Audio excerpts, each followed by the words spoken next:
Hello everyone, welcome back to my channel.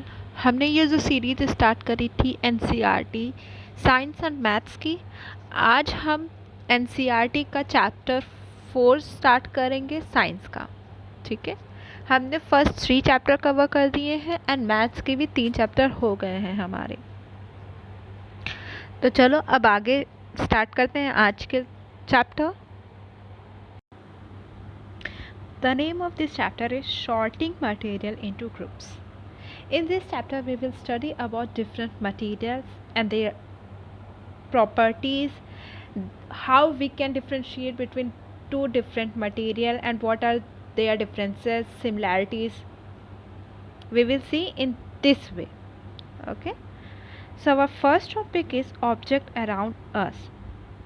अच्छा, आप लोग सब मुझे ये बताओ, आप लोग के आसपास कितने सारे ऑब्जेक्ट्स अवेलेबल होते हैं ना, कितने सारे।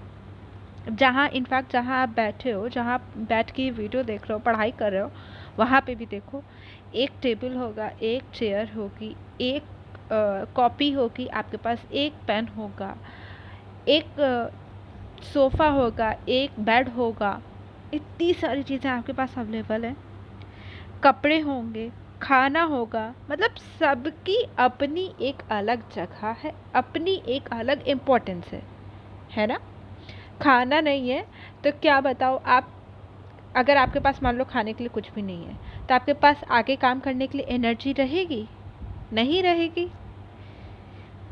तो सारी चीज़ें, सारी जो सामान हमारे पास अवेलेबल है, जो हम जितनी भी चीज़ अपने आसपास देखते हैं, उनकी कुछ ना कुछ अपनी इम्पोर्टेंस होती है। तो फाइनली हम ये कह सकते हैं कि जो हमारे आसपास बहुत ज़्यादा अमाउंट में चीज़ें अवेलेबल हैं, बहुत ज़्यादा अमाउंट में। इनफैक्ट कोई पर्सन ऐसा है जो बहुत गरीब है, वो घर पे है अपने, फिर भी उसके पास बहुत सारे सामान रहते हैं। कैसे? खाना रहता है उसके पास, पानी रहता है उसके पास, बर्तन रहते हैं उसके पास, कपड़े रहते हैं उसके पास, है ना। तो बहुत सारी चीज़ें अवेलेबल होती हैं। We have seen that our food and cloth have so much variety in them. कितनी सारी varieties होती है, ये हमने फर्स्ट 2 चैप्टर्स में अच्छे से पढ़ लिया है। Not just food and cloth, there is a vast varieties of object everywhere. हमने थर्ड चैप्टर में ये भी देखा था कि कपड़े भी बहुत टाइप के अवेलेबल होते हैं। तो यानी हम ये चीज़ समझ गए हैं, हमारे पास खाना भी बहुत टाइप का है, कपड़े भी बहुत टाइप के हैं, बाकी सामान भी बहुत टाइप के होते हैं। टेबल है, टेबल में कितनी सारी वैरायटीज़ होती है। चेयर है, चेयर में कितनी सारी वैरायटीज़ होती हैं। देखो, आपके घर में भी एक प्लास्टिक वाली चेयर होगी, एक सोफ़ा वाली चेयर होगी, एक कंप्यूटर वाली चेयर होगी, सारी चेयर्स अलग अलग टाइप की होती हैं। We see around us a chair, a bullock cart, a cycle, cooking utensil, books, clothes, toy, water, stone, and many other objects. All these objects have different shape, color, and uses. सबका shape अलग होगा, colour अलग होगा, and सबका use भी अलग होगा। आप टेबल पे बैठ के पढ़ाई कर सकते हो, है ना।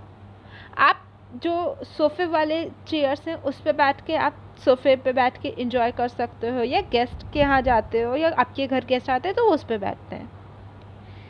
सब टेबल पे आप तो उनको नहीं बैठा सकते हो, है ना। आप उनको ये तो नहीं बोलोगे आप बेड पे जाके बैठ जाओ, बेड तो आपके सोने के लिए ना। सबका अपना एक अलग यूज़ है, अलग शेप है, अलग साइज़ है, अलग कैटेगरी है। मतलब बहुत वे में सारी चीज़ें कहीं ना कहीं एक दूसरे से बहुत ज़्यादा अलग है। Look around and identify objects that are round in shape. अब ज़रा अपने आसपास देखो और वो सारे ऑब्जेक्ट्स को काउंट आउट करो, फाइंड आउट करो that are round in shape, जो गोल गोल शेप में हो। Our list may include a rubber ball, a football, and a glass marble. If we include objects that are nearly round, our list would be also include the object like apple, orange, and earthen pitcher, घड़ा जिसे बोलते हैं। Suppose we are looking for objects that are edible, we might include all the items that we listed in table 1.1 and 1.2 and 1.3 in chapter 1. We might also find the sum of those round shaped objects we have listed out are also in this category. अब देखो, इसमें हम आपसे बोले कि आप ऐसे round objects को कैटेगरी में बनाओ, एक लिस्ट तैयार करो, तो आप बहुत सारी चीज़ें बोल दो कि बॉल है, फुटबॉल है, या मार्बल हैं, ग्लास मार्बल्स है, रबर बैंड है, रबर बॉल्स हैं, इन सबको बोल दो कि राउंड शेप में होते हैं। अब हम आपसे बोले अच्छा ठीक है, राउंड शेप तो आपने बता दिया, कोई बात नहीं, हल्का फुल्का भी राउंड हो तो भी चलेगा, तो आप हमको क्या बता दोगे? मैम एप्पल है, ऑरेंज है, ये सब भी राउंड शेप के होते हैं। अच्छा, ये जो एप्पल ऑरेंज आपने बताया, ये तो अगर हम आपसे कहें ऐसी चीज़ बताओ जो खाने वाली हो, तो आप क्या बताओगे? एप्पल है, ऑरेंज है। एप्पल ऑरेंज आपकी खाने वाली कैटेगरी में भी आ गया, खाने वाली लिस्ट में भी आ गया, और उस लिस्ट में भी आ गया जो राउंड ऑब्जेक्ट्स की हमने लिस्ट बनाई थी, दो दो कैटेगरी में आ गया, है ना? Let us say we wish to make a group of objects that are made up of plastic, buckets, lunchbox, toy, water container, pipes, and many such objects may find a place in this group. Plastic के बहुत सारी categories होती हैं, हमारे पास बहुत सारी चीज़ें plastic की अवेलेबल होती हैं, उनकी एक लिस्ट बना लो तो भी आपको बहुत सारे सामान मिल जाएंगे। अच्छा, ये लिस्ट बनाने का क्या मतलब है? मतलब हम बहुत ज़्यादा तरीक़ों से अपनी जो भी सामान हमारे आसपास दिख रहे हैं उनको हम लोग एक लिस्ट में कैटेगराइज कर सकते हैं। जैसे मान लो, अगर हम आपसे बोलते हैं एक लिस्ट बनाओ उन सामानों की जो आपके घर में अवेलेबल हैं और वो लकड़ी से बने हैं, तो आप प्रिपेयर कर दोगे? What will you include in that list? Your bed, table, chair, sofa, all these things. And अगर अब हम आपसे बोलें कोई ऐसी लिस्ट बनाओ जो ग्लास से बनी हो, तो आप क्या क्या बताओगे? अ water bottle, a glass, and a slab of the table, all this things. इसी तरह प्लास्टिक की, मतलब हम लोग किसी भी तरीके से बहुत सारी चीज़ को एक कैटेगरी में अरेंज कर सकते हैं। इतनी बातें समझ में आ गई? All objects around us are made up of one or more material. These material may be glass, metal, plastic, wood, cotton, paper, mud or soil. Can you think of more example of material? ठीक है, material ये किसी भी चीज़ से बन सकते हैं, जैसे आप चाहे ग्लास से बनाओ, चाहे मेटल से बनाओ, चाहे प्लास्टिक से बनाओ, किसी भी चीज़ से बन सकता है। नेक्स्ट एक्टिविटी 1 हमें ये कहती है कि आप अपने घर से कुछ सामान कलेक्ट कर लो, कुछ सामान आप अपने स्कूल से कलेक्ट कर लो, और कुछ सामान आप अपने स्कूल से बाहर कलेक्ट कर लो। ठीक है, आपने मान लो कलेक्ट कर लिया, आपके पास मेनली क्या क्या सामान आएगा? देखो, स्कूल से आप क्या कलेक्ट कर सकते हो? पेंसिल, चॉक, डस्टर, नोटबुक, यही सब आप कलेक्ट कर सकते हो। घर से क्या कलेक्ट कर सकते हो? घर से तो बहुत सारी चीज़ें कलेक्ट कर सकते हो। और स्कूल के बाहर से क्या कर सकते हो? स्कूल के बाहर आपको क्या मिलेगा? पेड़ पौधे, पत्तियाँ, है ना, यही सब चीज़ें मिलेंगी। अब वो आगे कह रहा है, separate all the objects from these collection that are made from paper and wood. अब वो ऑब्जेक्ट्स को अलग कर दो जो पेपर से और वुड से बने हों। ठीक है, this way we can divided all the object into 2 groups. तो इस तरह से हमने क्या किया, जितनी भी चीज़ें कलेक्ट की थी वो सब चीज़ों को हमने 2 कैटेगरी में डिवाइड कर दिया। One group has the objects that are made up of paper and wood, while the other group has the objects that are not made up of paper and wood. Similarly, we could separate the things that are used for preparing food. मतलब हमने अभी पहले भी आपको बताया ये चीज़, फिर से वही चीज़ें बोल रहा है वो, कि हम अपने सामानों को किसी भी कैटेगरी में अलग अलग कर सकते हैं, किसी भी वे में। बहुत सारे तरीके हैं। हम ये कह सकते हैं कि आप गोल गोल फिगर को एक कैटेगरी में रखो और जो गोल गोल फिगर नहीं है उनको एक कैटेगरी में रखो। हम ये कह सकते हैं कि आप पेपर वाले को एक कैटेगरी में रखो और जो पेपर से नहीं बने हैं उनको एक कैटेगरी में रखो। हम ये कह सकते हैं कि आप जो बड़े बड़े ऑब्जेक्ट्स हैं उनको एक कैटेगरी में रखो, जो छोटे छोटे ऑब्जेक्ट्स हैं उनको एक कैटेगरी में रखो, है ना। तो हमारे पास बहुत सारे तरीके हैं, हमारे पास अगर सामान है तो हम उसको कैटेगरीज में डिवाइड कर सकते हैं. Let us be a little more systematic. List all the objects collected in table 4.1. Try to identify the material that each one is made up of. It would be fun to make this large table collecting information about as many objects as possible. It may seem difficult to find out the material out of which some of these objects are made. In such case, discuss with your friend, teachers, parents to identify the material. अब ये कह रहा है कि ये जो table आपको 4.1 दी गई है नीचे, आप उस पर सारे ऑब्जेक्ट्स का नाम लिखिए जो आप अपने ऑब्जेक्ट्स कलेक्ट किए हैं, एंड ये भी लिखिए कि वो किस किस चीज़ से बना हुआ है. जैसे कि देखो, इन्होंने एग्जाम्पल के तौर पे लिखा है, प्लेट है, घर से आपको प्लेट मिल जाएगी, थाली जिसे बोलते हैं, जिसमें आप खाना खाते हो. वो अच्छा, वो देखो हमारे यहाँ नॉर्मली जो इंडियन फैमिलीज़ होती है नॉर्थ इंडिया में, उसमें स्टील की प्लेट्स यूज़ की जाती है, कहीं कहीं पे ग्लास की प्लेट्स यूज़ की जाती है, कहीं कहीं पे प्लास्टिक की प्लेट यूज़ की जाती है. इन्हीं तीनों में से अधिकतर कोई रहता है. आप हो सकता है स्टील की प्लेट कलेक्ट करो तो आप material they are made up of में स्टील लिख दोगे. देन आपने पेन को कलेक्ट किया तो आप पेन किस किस चीज़ से मिलके बनाए, तो प्लास्टिक या मेटल, इन्हीं दोनों में से कुछ एक होगा. तो आपका पेन जिसका भी है वो उसका नाम लिखो. ठीक है, ऐसे ही आप पूरी एक लिस्ट बना सकते हो. एक्टिविटी 2 क्या कहती है? एक्टिविटी 2 ये कहती है कि अब जो ये हमने सारे ऑब्जेक्ट्स को कलेक्ट कर लिया है, पेन है, प्लेट है और भी जो चीज़ें हैं, अब वो ऑब्जेक्ट्स को अलग करो जो वुड से बने हैं. वो ऑब्जेक्ट्स का नाम लिखना है आपको ये 4.2 टेबल में. वो ऑब्जेक्ट्स का नाम लिखना है जो पेपर से बने हैं, जो लेदर से बने हैं उनका नाम लिखना है, जो प्लास्टिक से बने हैं उनका अलग नाम लिखना है, कॉटन से बने हैं उनका अलग नाम लिखना है. ठीक है, इस तरीके से हम डिफरेंट ऑब्जेक्ट्स का नाम लिख देंगे.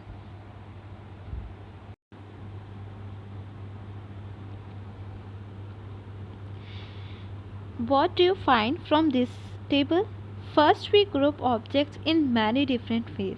हमने पहले बहुत सारे वेज में ग्रुप ऑब्जेक्ट्स को ग्रुप में अरेंज किया. Then we found that objects around us are made up of different material. इससे हमें ये पता चल गया जो हमारे आसपास ऑब्जेक्ट्स होते हैं वो बहुत सारे अलग अलग तरीक़ों से अलग अलग मटेरियल से बने होते हैं. At time, an object is made up of a single material. Objects could also be made up of many materials. अब जैसे कि मान लो स्टील की प्लेट जो मैंने आपको बताई, वो देखो मे भी पॉसिबल हमारे यहाँ स्टील की यूज़ होती है, बट ग्लास की भी बनती है, प्लास्टिक की भी बनती है ना. जो हम लोग टॉयज़ बच्चों के लाते हैं, बच्चों के टॉयज़ होते हैं, उनमें देखो कोई कोई टॉय ग्लास से बना रहता है, कोई कोई प्लास्टिक से बना रहता है, कोई कोई ग्लास और प्लास्टिक या कोई और टाइप का प्लास्टिक मिक्स करके बनाया जाता है. मतलब एक ऑब्जेक्ट हम या तो एक मटेरियल से बनाते हैं, या मतलब हो सकता है और भी मटेरियल से वो बन जाए, या हो सकता है 2 या 3 मटेरियल को मिक्स करके एक हम बनाएं, किसी भी तरीके से हो सकता है.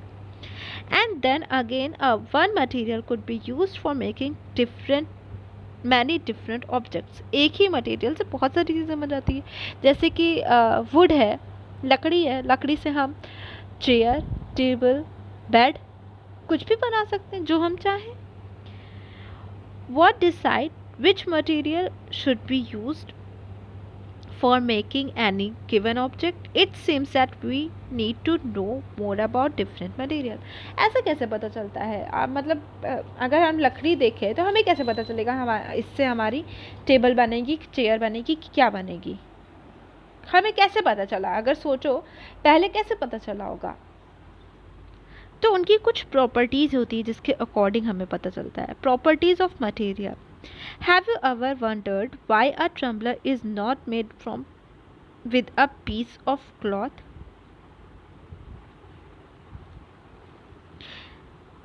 Recall our experiment with a piece of cloth in chapter 3 and also keep in mind that we generally use a tumbler to keep the liquid. Therefore, it would not be silly if we were to make a tumbler out of cloth, what we need for a tumbler is glass, plastic, metal, or such other material that will hold water. Similarly, it would be wise to use paper like material for cooking vessels. अब कभी सोचो कि जो हम glass होता है, tumbler मतलब जो बड़ा सा बाहरी सा ग्लास होता है जिसमें कोई लिक्विड रखा जाता है, वो कभी कोई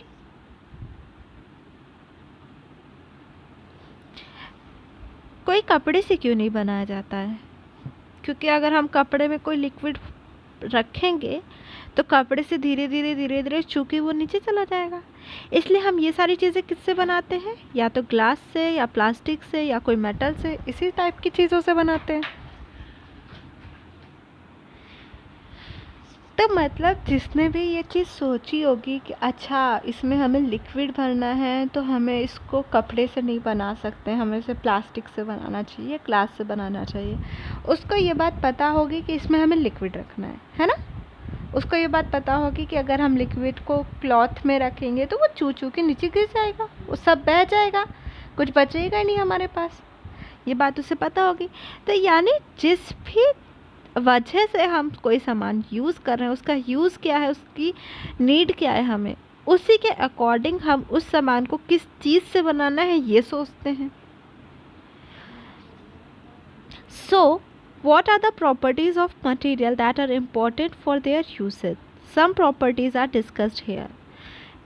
तो उनकी प्रॉपर्टीज़, कोई भी मटेरियल उसके प्रॉपर्टीज़ क्या है यही डिसाइड करता है कि वो उसका यूज़ क्या बनेगा. Appearance. Material usually look different from each other. सारे मटेरियल एक दूसरे से अलग अलग दिखते हैं. Would look very different from iron. लकड़ी है वो लोहे से बहुत अलग दिखेगी. आप ईज़िली देख के आराम से बता सकते हो कि कौन सा लकड़ी कौन सा लोहा है. Iron appear different from copper and aluminium, and at the same time there may be some similarities between iron, copper, aluminum that are not there in food.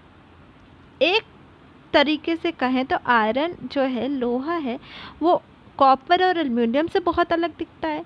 But हम एक बार को कह सकते हैं कि एल्युमिनियम, कॉपर एंड आयरन ये सब में कुछ ना कुछ सिमिलरिटीज़ हैं. अगर हम वुड से इसको कंपेयर करें तो वुड एक अलग ही चीज़ है और आयरन, कॉपर, एल्युमिनियम एक अलग ही चीज़ है. और फिर अगर हम लोग सोचें एल्युमिनियम, कॉपर, आयरन में अलग अलग करें तो सब आपस में अलग अलग चीज़ें हैं. देन एक्टिविटी 3 हमारी ये कहती है कि आप कुछ मटेरियल को कलेक्ट कर ले लीजिए, जैसे paper, cardboard, would, copper wire, aluminium sheet, chalk, ये सब कुछ कलेक्ट कर लीजिए. इसमें से कुछ ऑब्जेक्ट्स आपके पास ऐसे होंगे जो थोड़े थोड़े शाइन कर रहे होंगे, है ना. उनको देखिए ज़रा कि कुछ ऑब्जेक्ट हमारे शाइन कर रहे हैं और कुछ ऑब्जेक्ट हमारे शाइन नहीं कर रहे हैं. एक तरीका ये भी होता है कि देखो हमारे कुछ ऑब्जेक्ट्स जो हमारे पास होते हैं वो शाइन करते हैं और कुछ ऑब्जेक्ट्स हमारे आसपास जो होते हैं वो बिल्कुल शाइन नहीं करते हैं. हमें जैसे की ज़रूरत होगी, अगर हमें देखना है कि हमें उस सामान की शाइन चाहिए तो हम उसका वही सामान यूज़ करेंगे. जैसे कि देखो जो हम लोग ज्वेलरीज यूज़ करते हैं वो नॉर्मली गोल्ड की बनी होती है. क्यों गोल्ड की क्यों बनी होती है, आयरन की क्यों नहीं बनी होती है? कभी सोचा इस बारे में?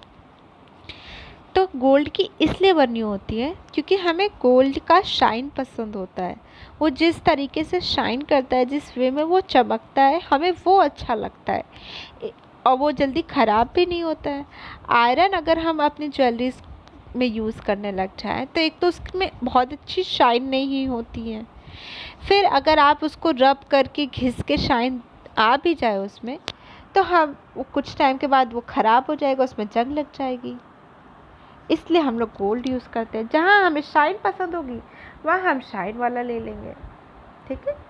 Material that have some luster are usually metals. जिनके पास शाइन होता है ना वो अधिकतर मेटल्स होते हैं. Iron, copper, aluminium, gold are example of metals. ये सब एग्जाम्पल है मेटल्स के. सबके पास शाइन होता है कहीं ना कहीं. Some metals often lose their shine and appear dull because of the action of air and moist to them. कुछ की शाइन खो जाती है बट होती सबके पास है शाइन। वो भी खो क्यों जाती है? क्योंकि एयर और वाटर जो एटमॉस्फेयर में मौजूद है उसकी वजह से। We therefore notice the luster only on their freshly cut surface. जब आप एकदम फ्रेशली कट कर दो ना उस चीज़ को, तुरंत काट के देखो तो देखो कितनी अच्छी शाइन होती है वो। When you visit an ironsmith or a workshop, look at the freshly cut surface of metal rod to see if they have the luster. अब जैसे कि आपके घर में भी कभी कोई सामान नया होके आता है, वो मेटल से बना हो और नया सामान आया हो, कितना अच्छा शाइन करता है। और वही कुछ टाइम के बाद उसकी शाइन चली जाती है, वो पुराना लगने लगता है। क्यों? क्योंकि क्या पुराना कैसे लगने लगता है? जो हवा या पानी मौजूद है उसके हेयर में, उसके आसपास, उसकी वजह से उसकी शाइन चली जाती है। और वहीं अगर हम तुरंत कट करें, तुरंत फ्रेश कट करके देखें तो बहुत अच्छा लगता है, उसमें सारी शाइन बरकरार रहती है। नेक्स्ट प्रॉपर्टी है हमारा हार्डनेस। ये तुम लोग बहुत आराम से समझ सकते हो। कुछ ऑब्जेक्ट हमारे हार्ड होते हैं जो एकदम दबाने से दबते नहीं हैं, और कुछ ऑब्जेक्ट वहीं हमारे थोड़े से सॉफ्ट होते हैं, उनको आप हल्का सा भी दबाओ तो वो दब जाते हैं। तो ये दो टाइप के सामान होते हैं, ये हम जानते हैं। When you press different material with your hand, some of them may be hard to press while other are easily compressed. कुछ तो आपसे दब जाएंगे और कुछ नहीं दबेंगे। Take a metal key and try to scratch with it the surface of a piece of wood, aluminum, and a piece of stone, a nail, needle, chalk, and many other material and objects. You can easily scratch some material while some cannot be scratched so easily. अब आप एक काम करो, एक metal की ले लो और ये जितने ऑब्जेक्ट्स लिखे उनके ऊपर स्क्रैच करने की कोशिश करो। कुछ के ऊपर तो स्क्रैच बन जाएंगे पर कुछ के ऊपर कोई स्क्रैच नहीं बनेगा। ठीक है। Material which can be compressed और scratched easily are called soft. जिसको आप दबा सकते हो या उसके ऊपर स्क्रैच बना सकते हो उसको सॉफ्ट बोला जाता है। वहीं आप जिसको दबा नहीं सकते हो, जो दब ही नहीं रहा है आपसे, उनको हार्ड बोला जाता है। जैसे कि कॉटन या स्पॉन्ज जो होता है वो सॉफ्ट होता है और लोहा आयरन जो है हार्ड होता है। इन appearance material can have different properties like lustre, hardness और रफ और smooth. Can you think of other property that describe the appearance of the material. अब देखो, हमने कुछ तरीके से बताया कि आप देख के प्रॉपर्टीज़ कुछ बता सकते हो कि उसमें शाइन है कि नहीं है, हार्ड है, रफ़ है मटेरियल कि स्मूथ मटेरियल है। अब आप भी सोचो ज़रा कि किसी वे में कोई प्रॉपर्टी बता सकते हो जो सिर्फ देख के ही पता चल जाए हमको। ऐसा सोचो। नेक्स्ट टॉपिक है हमारा सॉल्युबल एंड इनसॉल्युबल। अब देखो हमारे पास आता है सॉल्युबल, इनसॉल्युबल। इसका मतलब क्या है? देखो, कुछ चीज़ें तो हमारी पानी में घुल जाती हैं, आप सबको पता है, जैसे चीनी है, नमक है, ये सब आप पानी में डालोगे तो वो घुल जाएगा, मिक्स हो जाएगा पूरा पानी में। और कुछ चीज़ें ऐसी होती हैं जो पानी में नहीं घुलती है, मिक्स ही नहीं हो पाती पानी में। जैसे आप मिट्टी डाल दो, वो पानी में मिक्स नहीं होगा। तेल डाल दो, वो पानी में मिक्स ही नहीं होगा, अलग अलग बना रहेगा। You have noticed that some substance have completely disappeared, बिल्कुल disappear हो जाता है, दिखता ही नहीं है, and dissolve in water. We say that these substances are soluble in water. Other substances do not mix with water and do not disappear even after we stir for a long time. चाहे जितनी देर मिलाते रहो but वो mix ही नहीं होगा। ऐसे substance को insoluble बोला जाता है। Water plays an important role in functioning of our body because it can dissolve a large number of substances. Do liquid also dissolve in water? अच्छा, मैंने तेल बताया, तेल नहीं मिक्स होता है। क्या कोई लिक्विड ऐसा है जो पूरी तरह से पानी में मिक्स हो जाता है? सोचो ज़रा। एक्टिविटी 5, इसमें यह कह रहा है कि आप कुछ सैंपल कलेक्ट कर लो कुछ चीज़ों के, जैसे विनेगर है, लेमन जूस है, मस्टर्ड ऑयल है, कोकोनट ऑयल है, केरोसिन है, और भी जो लिक्विड आपको मिल सके। ठीक है। एक ग्लास में पानी भर लो, add a few spoonful of one liquid, और कुछ कुछ स्पून मतलब 1-2 स्पून आपकी सारी लिक्विड के लाइन से डालते जाओ और पानी को मिक्स करते जाओ। अब देखो विनेगर डालोगे तो क्या मिक्स हो जाएगा कि नहीं मिक्स होगा, लेमन जूस डालोगे तो मिक्स होगा कि नहीं मिक्स होगा, मस्टर्ड ऑयल डालोगे तो मिक्स होगा कि नहीं मिक्स होगा, यही आपको ऑब्जर्व करना है, ठीक है। We notice that some liquid have get completely mixed with water, कुछ तो पूरी कम्प्लीटली मिक्स हो जाएंगे और कुछ नहीं मिक्स होंगे और अलग से लेयर बना लेंगे। जैसे कि आप बहुत अच्छे एग्जाम्पल है, तेल में पानी डालो, जो किचन में हमारे पास मस्टर्ड ऑयल है, कोकोनट ऑयल होता है, मस्टर्ड ऑयल थोड़ा येलो येलो होता है ना, तो पानी में अच्छे से दिखता है हमें, वो डालो कभी तो उसकी देखो अलग ही लेयर पता चलने लगती है। Some gases are soluble in water while others are not। इसी तरह गैस में भी होता है, कुछ गैस तो पानी के साथ घुल जाती है, कुछ नहीं घुलती हैं। Water usually have some quantity of some gases dissolve in it. For example, oxygen gas dissolved in water is very important for the survival of plant and animal that lives in water। अब ऐसे example है, जैसे देखो plant और animal समुद्र में रहते हैं, पानी में रहते हैं, वो भी तो ऑक्सीजन लेती ही हैं। उनको ऑक्सीजन कहाँ से मिलती है? तो जो समुद्र का पानी होता है उसमें ही ऑक्सीजन खुली हुई होती है, वो उस ऑक्सीजन का यूज़ करते हैं, उस ऑक्सीजन को लेते हैं और ज़िंदा रहते हैं। अगर किसी भी तरीके से, किसी भी वजह से उस समुद्र के पानी में ऑक्सीजन नहीं होगी तो ये जो प्लांट और एनिमल जो जीते हैं, मछलियाँ हैं, ये सब जी नहीं पाएंगे, मर जाएंगे। नेक्स्ट है हमारा ऑब्जेक्ट में फ्लोट और सिंक इन वाटर। अब ये तो आप लोग बहुत बढ़िया से जानते हो कि कुछ सामान हमारा होता है जो पानी के ऊपर तैरता है और कुछ सामान हमारा पानी के अंदर डूब जाता है, देखा ही होगा आपने।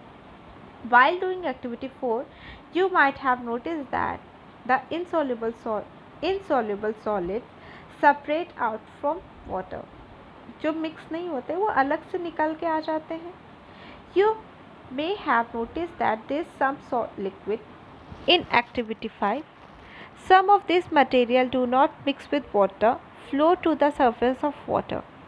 Other may have sunk to the bottom of the tumbler, right? We notice many examples of objects that float in water or sink. Dried leaves fallen on the surface of pond, a stone that you throw in this pond, few drops of honey that you let fall in the glass of water। What happened to all this? अब कुछ चीज़ें डाल दो, जैसे आप पत्ती डाल दो, ठीक है, आपने कंकड़ डाल दिया, पत्थर डाल दिया, हनी डाल दिया, कुछ चीज़ें डालोगे तो देखोगे कुछ चीज़ें ऊपर ऊपर तैर रही हैं और कुछ चीज़ें हमारी नीचे चली गई। भूजू would like you to give him 5 examples each of the objects that float and those that sink in water। What about testing these same material to see if they float or sink in the liquid like oil? Then आ जाता है हमारा transparency. अब देखो इसका कुछ हमारे पास देखो सामान ऐसा होता है, देखो हमारे पास 3 टाइप के सामान होते हैं, एक ट्रांसपेरेंट सामान, एक ट्रांसलूसेंट सामान और एक ओपेक सामान। ट्रांसपेरेंट क्या होता है? ट्रांसपेरेंट वो सामान होता है, जैसे ग्लास है, ग्लास की शीशी होती है ना, ग्लास के कंटेनर्स हमारे घर में होते हैं, उसमें क्या रखा रहता है आपको बाहर से ही दिखता है, कहाँ तक रखा है, कितनी भरी है शीशी, कितनी नहीं भरी, कितनी खाली है, या उसके अंदर क्या रखा है, हमें सब कुछ दिखता रहता है, इधर से उस पार हम देख सकते हैं आराम से सामान। उसके बाद आता है प्लास्टिक, है ना, प्लास्टिक होता है, जो प्लास्टिक के कुछ कंटेनर्स होते हैं उसमें हल्का हल्का हमें दिखता है, हल्का हल्का नहीं भी दिखता है। ऐसी भी बॉटल्स होती हैं हमारे पास जिसमें हल्का हल्का तो दिखेगा आपको, पूरा पूरा नहीं दिखेगा, एग्जैक्टली नहीं दिख पाएगा, बट हल्का हल्का दिख जाएगा। देन आता है ओपेक, जिसमें बिल्कुल भी आपको ना दिखे कि उसके अंदर क्या रखा है क्या नहीं रखा है, जिसकी इस तरफ से उस तरफ आप देख ही ना पाओ, वो कहलाता है ओपेक। ठीक है, बात समझ में आ गई? तो हम लोग अब इसको भी रीड कर लेते हैं। You might have played the game of hide and seek? Hide and seek खेला है ना सबने? Think of some places where would you like to hide so that you are not seen by others. Why did you choose those places? Would you have tried to hide behind the glass window? अच्छा, जब हम लोग hide and seek खेलते हैं तो हम लोग कहाँ जाके छुपते हैं, जहाँ से हमें कोई ना देख पाए? क्या आप किसी ग्लास विंडो के पीछे जाके छुप जाओगे? नहीं ना, वहाँ से तो आपका फ्रेंड देख लेगा, डैनर जो होगा वो आपको देख लेगा और आप डैन बन जाओगे। Obviously not, as your friend can see through that and spot you. Can you see through all the material? सारे मटेरियल से क्या आप देख सकते हो? तो हम सारे मटेरियल से नहीं देख सकते हैं, बट हम जिस भी मटेरियल से देख सकते हैं वो कहलाते हैं ट्रांसपेरेंट। जिस मटेरियल से हम थोड़ा थोड़ा देख सकते हैं उनको ट्रांसलूसेंट, और जिस मटेरियल से देख ही नहीं सकते हैं उनको ओपेक। नाम याद रखना। दो सब्सटेंस और material through which things can be seen are called transparent. Glass, water, air and some plastics are example of transparent material. Shopkeepers usually prefer to keep biscuits, sweets, and other eatable in transparent container of glass or plastic, so that buyer can easily see these items. Shopkeeper ऐसी container में रखता है ना, toffees office कैसे रखता है container में जिसमें दिखे और लोग खरीदें, है ना? On other hand there are some materials through which you are not able to see, जिससे आप देख ही नहीं सकते हो। You cannot tell what is kept in the closed wooden box, a cardboard, cartoon and a metal container. Wood, cardboard and metal are example of opaque object. अब अगर कोई metal का कंटेनर है, उसके अंदर क्या रखा है आप बता ही नहीं सकते हो। लकड़ी का बॉक्स है, उसके अंदर क्या रखा है बता ही नहीं सकते हो। तो इन सारे मटेरियल्स को ओपेक कहते हैं, opaque material. Do you find that we can group all material and object without any confusion as either opaque और ट्रांसपेरेंट? दोनों में से कुछ भी हो सकता है हमारे पास। देन एक्टिविटी 6, एक पेपर की शीट लो और उसके एक तरफ से बल्ब लगा दो, ठीक है? और जो भी ऑब्जर्वेशन करना उसको नोट करने के लिए ये बोल रहे हैं आपसे। Now put 2-3 drops of some oil and spread it on the sheet of paper. थोड़ा सा उसके ऊपर ऑयल डाल दो और उसको पूरी शीट पे फैला दो। अब बल्ब को आप ऑन कर दो और देखो क्या इस तरफ से आपको बल्ब दिखता है, इसकी रोशनी दिखती है। या इसका एक और बहुत अच्छा एग्जांपल है, देखो फिगर 4.9 में बना भी है। जो टॉर्च होता है, टॉर्च की रोशनी जहाँ होती है उसके ऊपर अगर हाथ रख दो तो कैसे आपको थोड़ा थोड़ा रोशनी दिखती है ना? तो यही material, the material through which object can be scene, पर क्लियरली आप नहीं देख सकते हो, साफ साफ नहीं देख सकते हो, थोड़ा बहुत देख सकते हो, पूरा पूरा नहीं। ऐसे ऑब्जेक्ट को ट्रांसलूसेंट कहा जाता है। Remember the oily patches on the paper when we tested food items for the presence of fat? याद है ना फैट का टेस्ट हम लोगों ने कैसे किया था? वो भी ट्रांसलूसेंट हो जाता है। You can think of some more example of translucent material. We can therefore group materials as transparent, opaque and translucent. Paheli suggest covering the glass of torch with your palm at a dark place. Switch on the torch and observe the other side of the palm. She wants to know whether the palm of your hand is opaque, transparent or translucent. We learned that material differ in their appearance and the way they mix in water and other liquid. They may float or sink in water or may be transparent, opaque and translucent. Material can be grouped on the basis of similarities and different in their properties.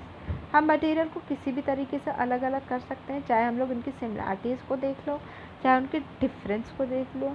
हमने ये भी देखा कि वो दिखने में अलग अलग हो सकते हैं, कुछ पानी में मिक्स हो जाते हैं, कुछ पानी में मिक्स नहीं होते हैं, और वो क्या हैं, ट्रांसपेरेंट है, ओपेक है, ट्रांसलूसेंट है, कि वो पानी में तैर रहे हैं कि डूब रहे हैं। हमने ये सारी चीज़ें देखी। Why do we need to group material? In everyday life, we often group material for our convenience. अपने अकॉर्डिंग हम ग्रुप कर देते हैं मटेरियल को। At home, we usually store things in such a manner that similar objects are placed together. Such a arrangement helps us to locate them easily. अब हम लोग group क्यों करते हैं? ग्रुप करने से होता क्या है? ग्रुप करने से ये होता है कि हमें कोई भी सामान का ज़रूरत है तो हम आराम से ढूंढ सकते हैं कि अच्छा इस टाइप का सामान, अच्छा ये यहाँ मिलेगा, ये सामान है तो ये यहाँ पे मिलेगा, ऐसे आराम से मिल सकता है। Similarly, a grocer usually keeps all type of biscuit at one corner of his shops, all soaps at another, while the grains and pulses are stored at some other place. अब देखो जो ग्रॉसरी की shop होती है जहाँ पे सारा सामान मिलता है, वो बिस्किट को एक तरफ रखता है, सोप्स को एक तरफ रखता है, दाल को एक तरफ रखता है, चावल को एक तरफ रखता है, ताकि जब उसको कोई पूछा जाए कि आपके पास ये है तो वो आराम से जल्दी से ढूंढ के दे सकें। तो एक तरीके से उसने सिमिलैरिटी, सारे बिस्किट एक तरफ रख दिए, सारे बिस्किट अलग अलग टेस्ट में हैं, अलग अलग, कुछ मीठे हैं, कुछ नमकीन हैं, किसी का टेस्ट अलग है, कुछ हैवी हैं, कुछ क्रीम वाले हैं, कुछ बिना क्रीम वाले हैं, सबका कुछ ना कुछ डिफरेंस है, बट सारे हैं तो बिस्किट ही, सब में एक सिमिलैरिटी है कि वो सब बिस्किट हैं, तो उसने एक तरफ रख दिया। ठीक है, उसमें कुछ सिमिलैरिटी ढूंढ के उसने एक साइड रख दिया, कुछ सिमिलैरिटी ढूंढ के उसने दूसरे साइड दूसरा सामान रख दिया। There is another reason why we find such grouping useful. Dividing material in groups make it convenient to study their properties and also observe any pattern in these properties. We will study more about this in higher classes. इसके बारे में आप ज़्यादातर बड़े में पढ़ोगे, but इसको अगर हम लोग ग्रुप में बना देते हैं तो हमारे लिए पढ़ना और याद रखना दोनों आसान हो जाता है। हम लोग आराम से एक चीज़ को पढ़ के दूसरी चीज़ को कनेक्ट कर सकते हैं। इससे इंसान भूलता भी नहीं है और उसको याद भी रहता है। तो ये पूरा था हमारा चैप्टर नंबर 4। आई होप आपको पसंद आई होगी ये वीडियो। अब इसकी क्विक समरी कर लेते हैं कि हमने पूरे चैप्टर में क्या पढ़ा है।